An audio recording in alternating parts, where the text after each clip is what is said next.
I know. They fired you at the parlor. You've been lying down on the job again. No. The one time I did lie down, they mistook me for a customer. I almost got carried away that time. Well, then what is it? What is it? It's after 4 o'clock, and little Eddie's usually home by noon. I know something terrible has happened to my little boy. Call the police. Get the FBI. Herman, will you knock it off? Don't lose your head. He's probably with one of his little friends. Hey, Charlie, you want to come in my house and play? Are your parents home? Sure. Forget it. Well, what's wrong with my parents being home? You know how parents are. They're always mean to kids. Well, my parents aren't mean. Sure they are. You're just too dumb to notice it.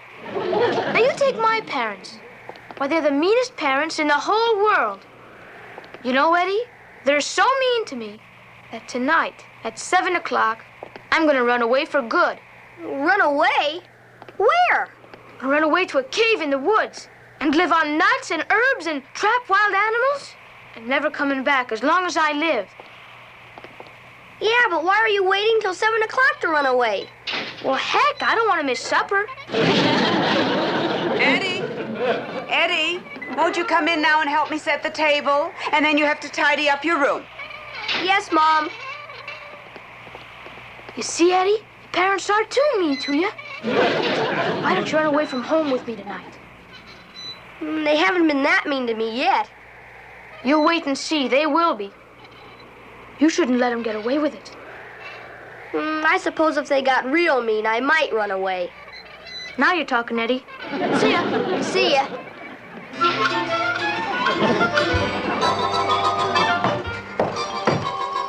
Well, Eddie, how did everything go at school today? Gee, Pop, you always have to pick on me.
Extra hour past my bedtime tonight?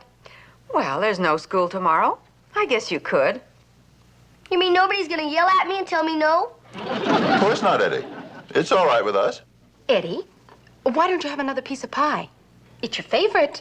Oh, you're gonna make me. Of course we're not going to make you. Marilyn just thought you'd enjoy some. Hey, Grandpa, when I was playing down in your laboratory, I dropped a jar on the floor and broke it. When did that happen? It was last month, one night when I was doing my homework. And when I dropped it, it spilled all over the floor.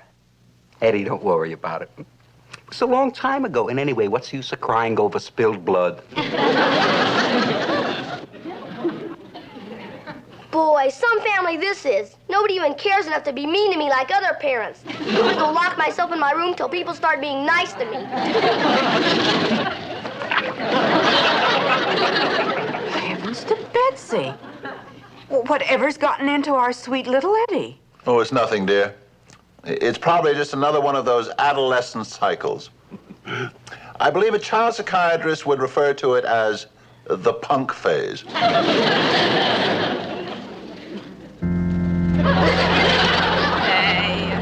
cut down the old pine tree and they hauled it off to the mill to make a coffin of pine for that sweetheart of mine. They cut down the old pine tree But she's not alone in her grave tonight. For it's there my heart will always be. Always They drifted apart. still they cut down my heart when they cut down the old pine tree.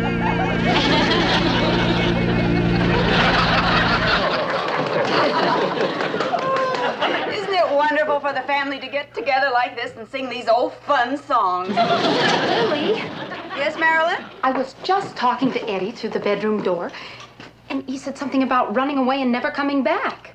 Oh, my poor little Eddie. Herman, go right upstairs and stop him. Lily, dear, you must realize that Eddie's threat is merely a subtle bid for attention. And to give in to it would only lead to his achieving a psychological advantage over his parents. Herman, hey, what do you know about kids? You who spent your childhood in 3 different jars? Uh-oh. Here he comes. Lock the doors. Don't let him out. Now, everyone, just calm down. If you'll let me talk to him and you'll go in the kitchen, I'll handle this as father to son. But Herman, Lily, dear, I know what's best for my little boy. And after you come back in here, I guarantee you I will have the whole thing solved.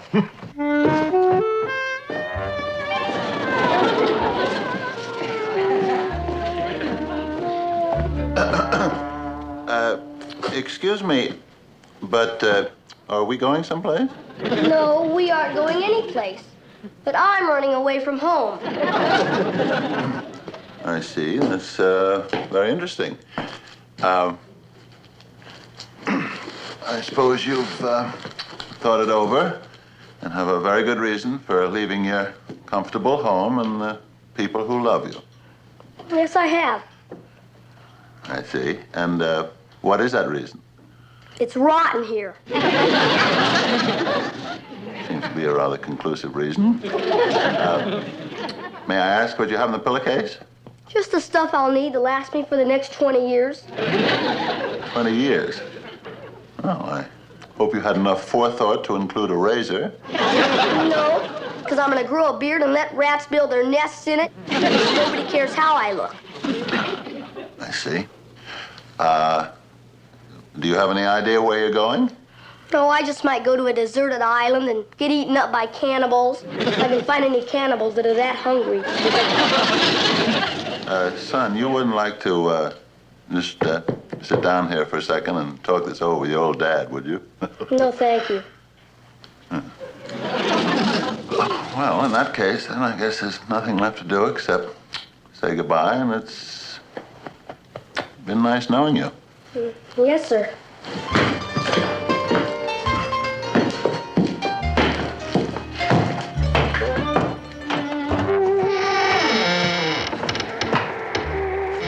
I really am going, Pop.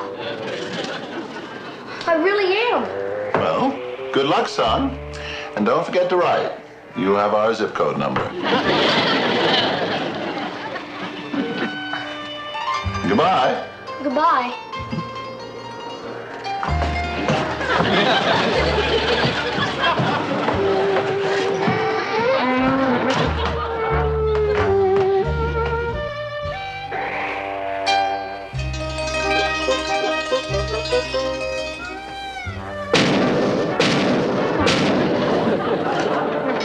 Yes? Would you say goodbye to Mom for me? I certainly will. And Grandpa? Mm-hmm. And Marilyn? Yes? And Spotty? Hmm? And the Raven? And the Kitty? And my pet snake Elmer, who lives under the garbage pail. And who's gonna miss me? I will. I'll take care of all of that. Goodbye again. Goodbye again.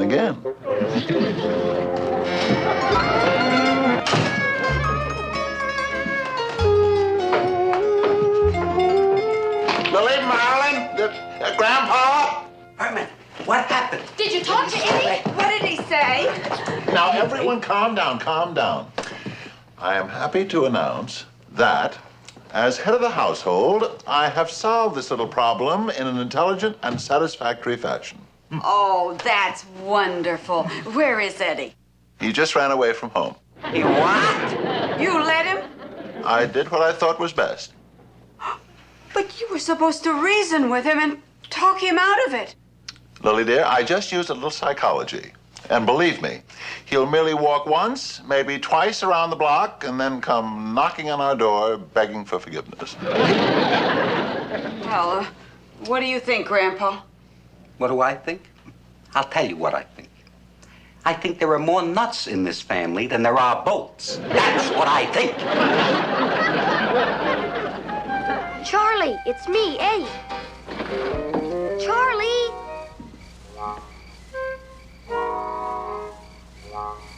That you, Eddie? Yeah, I left home and I'm ready to run away with you to the cave in the woods. I'll be right down, Eddie. 9 o'clock. Now, where's the kid?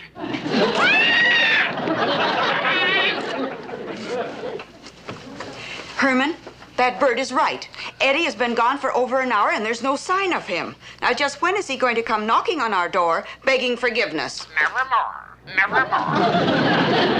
Aunt Lily, Uncle Herman, look at this note I found in Eddie's room. Dear mean family, I have run away to live in a cave in the woods for the rest of my life. And from there, I'm going to a desert island. So in the newsreel, if you should ever see a cannibal with a fat stomach, it may be your ex-son, Eddie Munster. Oh, my poor baby. P.S. I took 5 pair of extra socks because I don't want to die with dirty feet. Oh, Lord, my son-in-law, the child psychologist. Herman Munster. Eddie said something about going out in some woods. Now, I want you to go right out and find him. And take your warm jacket. And don't you come back without him. Herman, you go right ahead. I'll try to locate my grandson on my crystal ball. I'll go. But I just don't understand what went wrong with my child psychology. It always worked on Leave It to Beaver.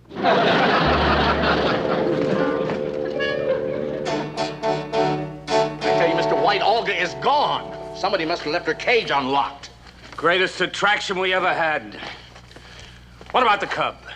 She took her little baby with her. Look, Mr. White, the last time this happened, she headed for the nearest woods. Now, why don't I take a couple of boys here and comb all the local woods? It's a chance. She may be holed up somewhere. But be careful. Ever since Olga lost her mate, she can get real mean. 500 pounds mean. Gee, Charlie, this afternoon you said you were going to run away and live in a cave in Foster's woods. That was this afternoon.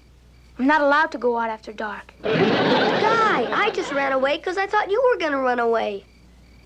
Why don't you just go home? I can't. My parents would laugh at me. Don't blame me because you got rotten old parents. I better go in now. Folks would get worried if they found me out of bed. Yeah, sure.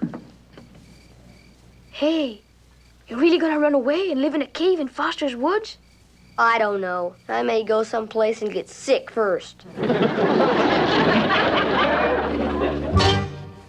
Eddie!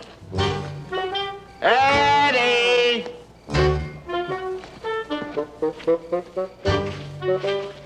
Olga! Olga! Eddie! Eddie! Crazy echo in this woods. I call out Olga and it comes back sounding like Eddie. Oh, Grandpa, did you pick up Eddie on your crystal ball? No, not working tonight. Too much interference. Oh, all I kept getting was some kind of a jungle movie, something about 2 bears. 2 bears? Yes, a big one and then a little one. It was a silly thing. The big one was dancing, and then it went off and left the little one alone asleep in the cave. I figured a commercial was coming up, so I turned the thing off. Eddie?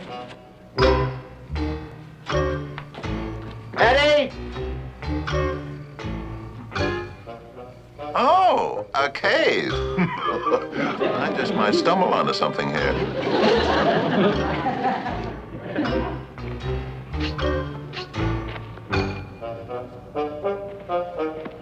Eddie?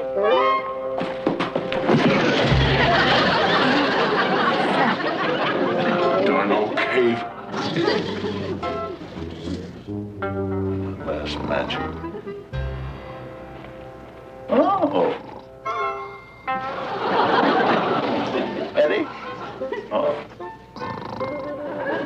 Poor little fella, he's sound asleep. Oh. Oh, you brought along your woolly PJs. Good boy. But we mustn't let you catch cold. Here we go. There.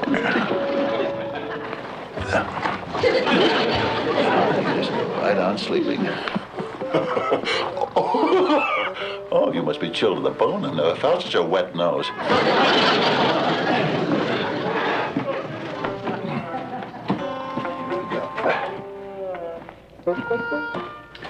You'll be Betty by in no time.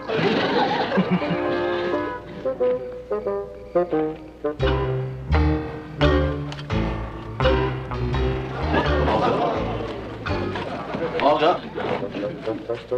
When we find her, I sure hope nothing's happened to make her mean. Lloyd? Grandpa? Marilyn? I'm home. Eddie, we'll have you tucked in a minute. What's all the shouting about? I found him. Lily, I found him. I found Eddie. I told you I would. There's a lot more up here than most people think. Well, I don't know what you've got up there, but I would like to know what you have wrapped in your coat. Why, it's Eddie. You know, our son. Uncle Herman, Eddie came home right after you left. He's been in bed for hours. Upstairs in bed. Why, that's ridiculous. Eddie, son, wake up and tell him that you're not upstairs, you're down here with your old dad. Eddie? Eddie?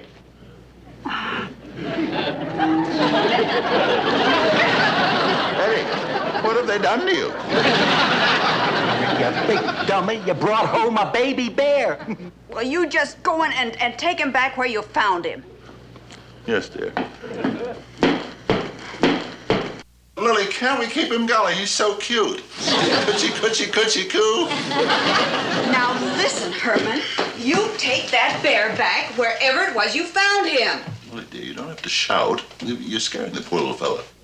Herman, he's a bear. How do you know he's scared? Grandpa, I am holding him. And believe me, he's scared.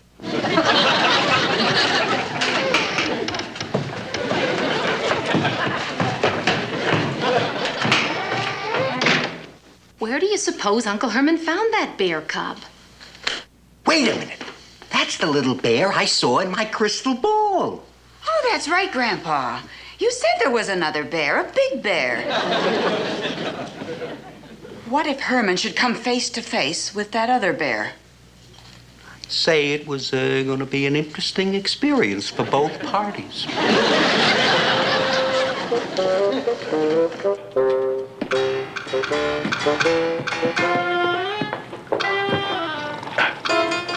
There you go.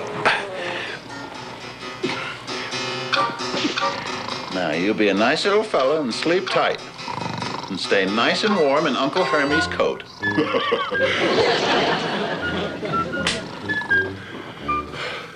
Nighty night.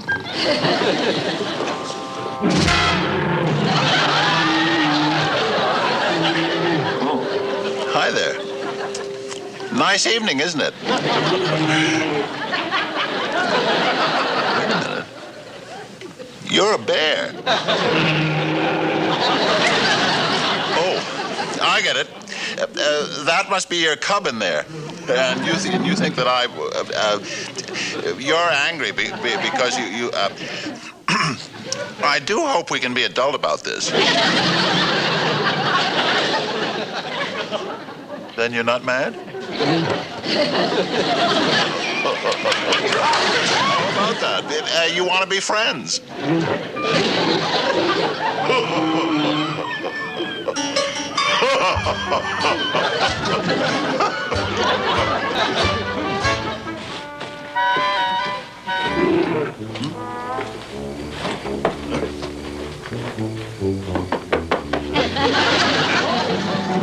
Thank you.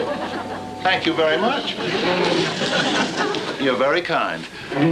You know, I'm very glad I ran into you this evening.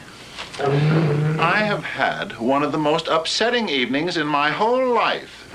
Now, I wouldn't tell this to everybody, but my wife doesn't understand me.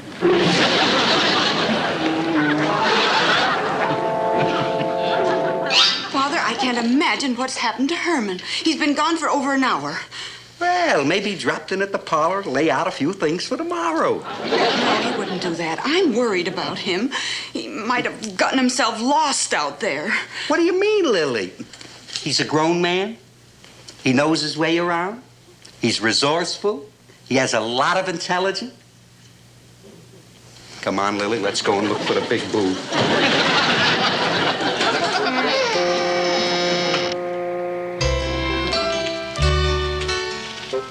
Olga! Olga! Herman! Wait a minute, Lily. There's someone over there in that clearing. No, it's just two people dancing. Holy mackerel. It is Herman. My, you dance divinely. But for a change, would you mind if I lead?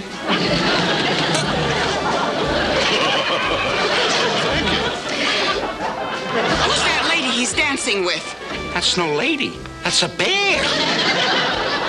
Say, you wouldn't want to go out to a nightclub, would you?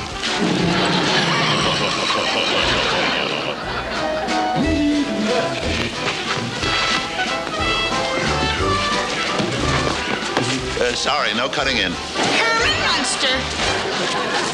Oh, it's you, Lily. Yes, it's me, you philanderer. Well, allow me to present my wife. Sweetheart, this is Olga. You brazen little hussy, you.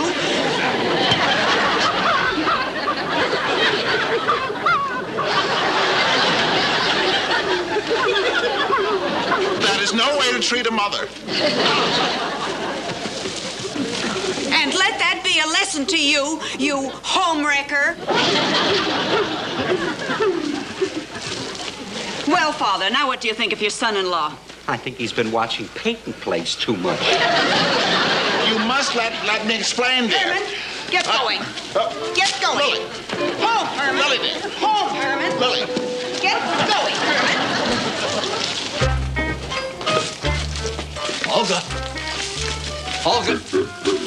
There's Olga up a tree. Look at her. She's shaking like a leaf. Come on down, Olga.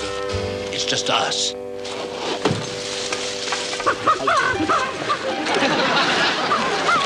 After a night like this, I wind up with a neurotic bear. Eddie, would you like another owl omelet? No thanks, Mom. I'm still kind of tired from last night.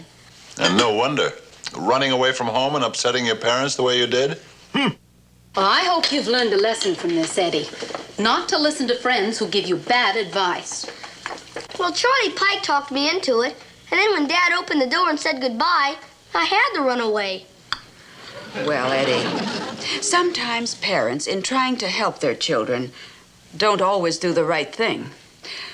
Parents aren't perfect. Yes, like a certain big knothead who thinks he's the waltz king. I will thank you not to bring that subject up in front of my S.O.N. Yes, Grandpa. We're going to let bygones be bygones and resume our life as an ordinary, everyday, normal American family. Eddie, I think Spot's hungry. You may give him something from the table. Okay, Mom. Here, Spot.